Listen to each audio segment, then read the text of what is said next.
we've had our discussion. Now it is time to get onto our debate. Obviously, Ashley is still not here, so it's just going to be between us two today.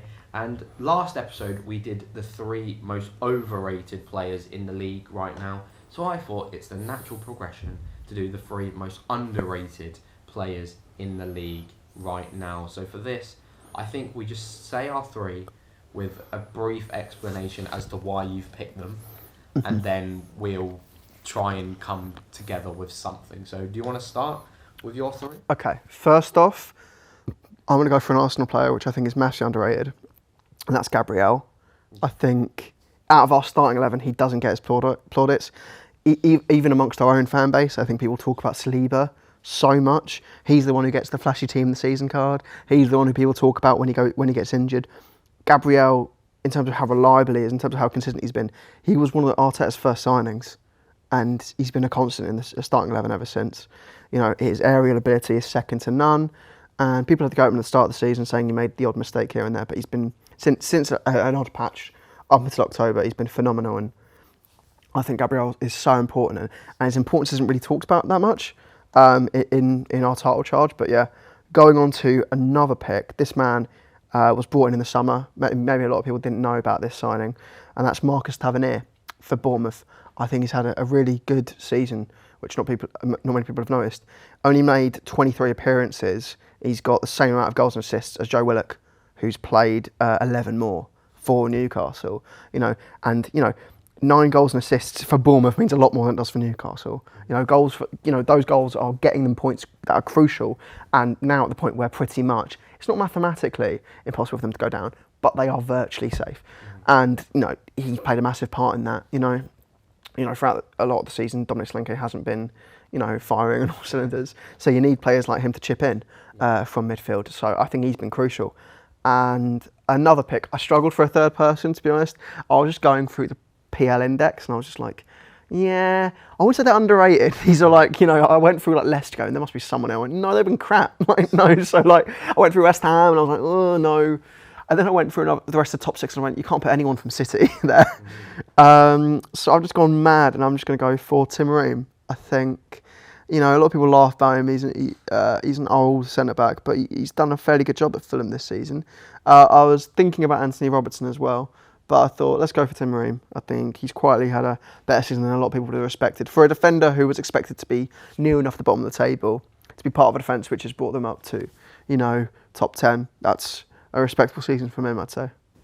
Fair enough. I like your 3 picks. They're 3 good picks. And obviously we'll have a debate in just a second as to which ones get in. But for me, I'll start with my one that I wasn't sure about, and I was a bit 50-50 on whether they were going to be in or not. But that's Ruben Neves.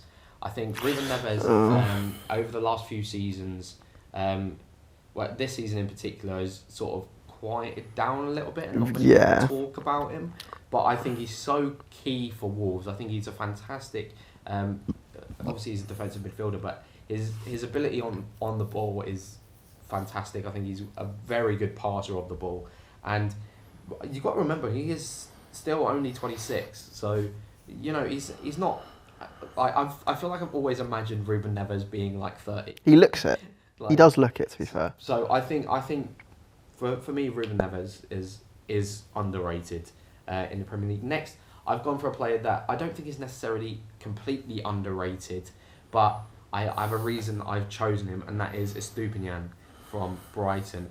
The reason I've chosen him is because I think he starts for near enough every Premier League team.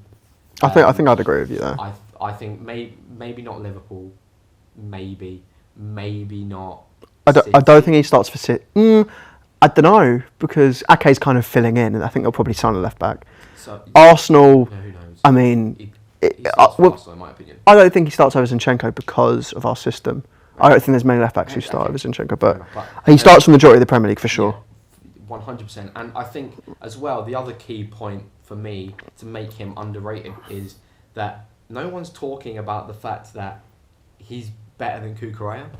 Better than Cucurella. Exactly. I mean, it's the story of Brighton. They've sold a guy for a lot of money, replacing him with someone better for cheaper money, and exactly. And I think for that reason alone, I think Estupiñán is quite underrated in the Premier League, purely because no one's talking about him enough at all. And for me, my number one, you've gone for an Arsenal, I had to go for a Man United one. Yeah, I respect it. I think it's quite obvious who I'm going to pick here. I think this man is not only the most underrated player at Man United, I think he's the most underrated player in the league, and I think he's up there with the most underrated players in the world, and that is Bruno Fernandes. I think without Bruno Fernandes, Manchester United feel like they have no creativity, no attacking outlet. I think the amount of goals and assists that he's got for Manchester United during his Manchester United career in general is outstanding. This season in particular, he's joint most chances created in the league alongside Kevin De Bruyne, and he has the most key passes in all of Europe's top 5 leagues this season with 108. Fernandes, a lot of people go back like three years ago, whatever, to the whole comparison with Kevin De Bruyne, which was always ridiculous. But I think, and people obviously also say that he moans a lot, which he does. But he does moan a lot. I just think that there is no one that is more underrated. I don't think he's underrated. I think it's more that people just don't like him. I don't think I don't think a lot of people deny his ability. I think I don't deny his ability. He's a good player. I think he's a word beginning with C, which I won't say on air. But I honestly, he's a captain. Yeah, he is. He's a captain. And honestly, I think that goes under the radar a lot with Bruno Fernandes as well. His leadership qualities do definitely go under the radar a lot. If you watch Manchester United, I can see it. I can see week in, week out that he does have those leadership qualities that Manchester United need. And I honestly cannot have this top 3 with at least Bruno Fernandes not being in it. Like, he has to at least be in it for me, because he is honestly criminally underrated by a lot of people, and those are my three picks. Let's have a chat about the 3. Where do you want to start? I think if there's one of my 3 which has to go in, I think Marcus Tavernier is. I really like. He has to go in. I think he's had a quite good season for Bournemouth, and I like Bournemouth as a team. Yeah. They're a plucky little side who we expected to be rock bottom, who have surprised us all. And even like 2 months ago, we all thought they were going to go down, and they've been class. And Tavernier's been one of their better players. Tavernier's been class for them, yeah. I don't think Neves goes in. I don't think he's been underrated, because I think he has just been poor recently. Because he was, in their first season, quite good, but I think everything at Wolves has just gone down a little bit in the last year or so. So I don't think I'm happy for Neves not to go in. Yeah. Is Stupinan, I don't know, I think he is. I feel like the majority of that Brighton team is fairly rated. I mean, you're saying he's not just a great fullback, he's maybe the best fullback in the league, or up there. Yes. Which, I guess that counts towards him being underrated, which, you just need to be rated less than you probably are in quality. Yeah, I get that. Tim Ream was my final shout, but you quite like it. I do quite like it. I don't think it gets in. You don't think so? I don't think it gets in. What do you think about? I think your other pick is. You think Gabriel's better? I think Gabriel's a better. Because I'll be honest, I see Arsenal fans I'll be honest, I'm guilty of this. Worship Saliba like he's Christ himself, and I'll be honest, I think so too. We've waited 3 years for this guy to come in, and he's come in and been phenomenal. And I understand why we think that, because it's just so amazing that we've now got a centre back pairing which just works, which is why it's so sad when he got injured. But I think we're forgetting that Gabriel's been here this whole time, and he's been class this whole time, and we don't treat him like that. You know, the fact that Saliba's the one that gets the team of the season card when he's the one who was injured for a little bit, and Gabriel's the one who had to fill in and deal with playing with Holding for a little while. And I think Gabriel was just so class. And I think as well with Gabriel, like he's not meant to do it that often, but he scores goals as well. Exactly. He's got 3 this season. Yeah. And the thing is, it's not that he's got 3 this season, it's that he pops up with 3 a season. He's got, I think, 10 in his time in the Premier League, and this is his 3rd season. So that's 4 goals, 3 goals, 3 goals. It's just he scored on his debut, for Christ's sake. You don't expect that a defender. I remember we got a call 10 minutes or 20 minutes into his debut or something, and it's just boom, goal. And he's a really nice defender to watch play. Sometimes he does make the wrong pass, but that's the nature of the way we play football. But he's very composed, and no, I do like that. I do kind of want to go back to Estupinian, and I do want to fight for him to be in there. Okay. Because I know a lot of people, like you said, a lot of people do think he's really good. Yeah. But I do think that at this point in the season, people were talking about Cucurella like he was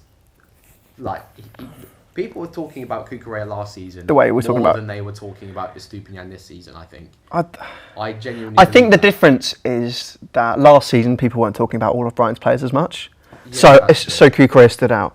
But now you've got, Matoma and McAllister are being talked about way more than they were last year. Caicedo's being talked about. So it's not like he's not being rated. It's more like he's being outshone by his teammates a little bit, I think. I do think, though, that I genuinely think, we've established that I think he gets into near enough every team in the league. Premier League team. Yeah. And the fact that I don't think that's talked about enough.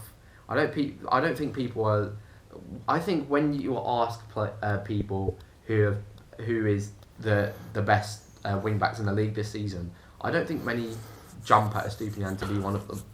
No, I don't think so. I don't think they would. Okay, you make a good market. So a good argument there. I do think Estupiñán needs to be in. I think if we were doing a top 4 here, this would be so easy because I think those 4 are. But someone has to drop out. Hey, no, we're not doing a top 4. We can't do a top 4. We can't. The Champions League. The Champions League. Underrated players. Right. Okay. And I'm really not backing down on Fernandes. And I really think Estupiñán should be in there. I don't know. I don't know what you're thinking. I really think Gabriel has to be in there. I think he does, purely just to make a statement, because I love this guy, and not enough. And Arsenal fans don't love him as much as he deserves it. Mm-hmm. When we lose games like we did on the weekend, they point the finger at him. I'm like, the midfield was the reason we lost the game. I'd say mainly, and I think throughout the season he's been amazing, and he doesn't get his plaudits, but he gets the finger pointed at him more than most. Estupiñán's a phenomenal shout. Yeah. It's a phenomenal shout. When you think, it doesn't sound like it when you first say it, but when you think about it, and you go, actually, he probably is one of the best left backs in the league. Yeah. But he's talked about like he's good. Mm-hmm. But it is just because Brighton have been phenomenal this season. Like if Brighton were doing the season they did last year and we're like mid-table, I think he'd get a lot more plaudits. But because Matoma and McAllister and Ferguson and everything, because the rest of their team has been so good, it's more like, oh, you're just the left back in that team. Like he's a victim of his own he's a victim of his success. I genuinely think he's one of. It's like how Luke Shaw's kind of fallen into it as soon as you've been better. Like when you were crap, late Ollie, like Luke Shaw's like, God, he's the only player trying. And now it's like, oh God, Luke's had a bad game. It's his first bad game in 20. But that's what happens. But I think that is a good shout. I hate to say it, but I think Tavernier probably just drops out. No! No way. No, not in hell. Are you telling me that Fernandes doesn't get in then? I'm taking Fernandes doesn't get in. That is ridiculous. That is absolutely ridiculous. I don't think Fernandes is underrated. I think he's disrespected, but I don't think he's underrated. I think they're two very different things. I hate the guy. Well, I think he's a top class, but I think he's clearly got a reasonable explanation as to why Fernandes doesn't get into this top 3. Fernandes is the one that I'm fighting for here. Fernandes is my one that is nailed on. I just don't think he gets in because I don't think he's underrated. I think people just hate him. I think people don't talk about him because they don't rate him. People don't talk about him because they don't like him. But that's very different. I don't think people realise just how good Bruno Fernandes actually is. People don't talk about Bruno Fernandes like Bruno Fernandes hasn't put up the numbers that he has from his first season, right? Yeah. And yet still he's putting up great numbers, but because he's not scored as many goals, it's just you talked about Odegaard last season being one of those players that stands out even though they don't pull up the same stats as you might expect. Fernandes is one of those players this season, and even then, most key passes in Europe's top 5 leagues, no one's talking about that. No one's saying, oh well, Bruno Fernandes is actually creating a lot of...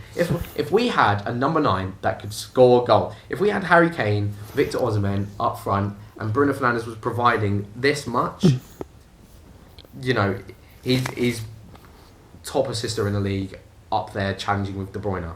And even then, joint most chances created in the league this season with De Bruyne. That's insane. and no one's talking about it, and it's just like I think he is criminally underrated. I think he's overhated, and I think he is underrated 100%. And I can't back down on Fernandes. I can't. The Man United fan in me will not allow for. I can't live in a world where Tavernier and Gabriel don't get in. I can. I can't. My top three from the picks we've made are Fernandes, Estupiñán, and Gabriel, in no particular order. I'm happy.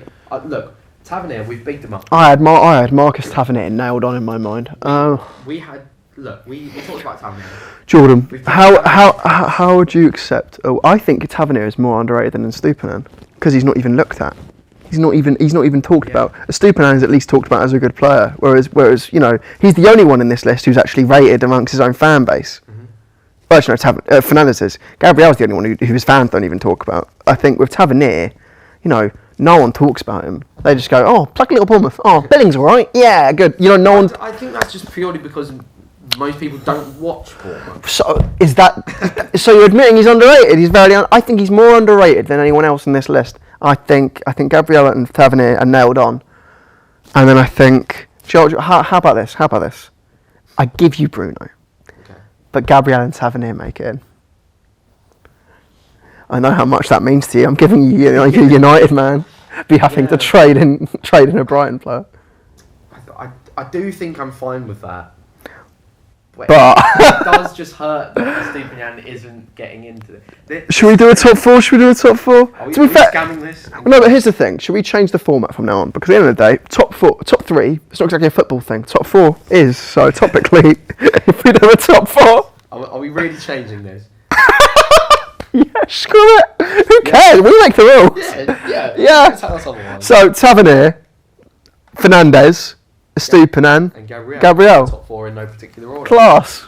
There you go.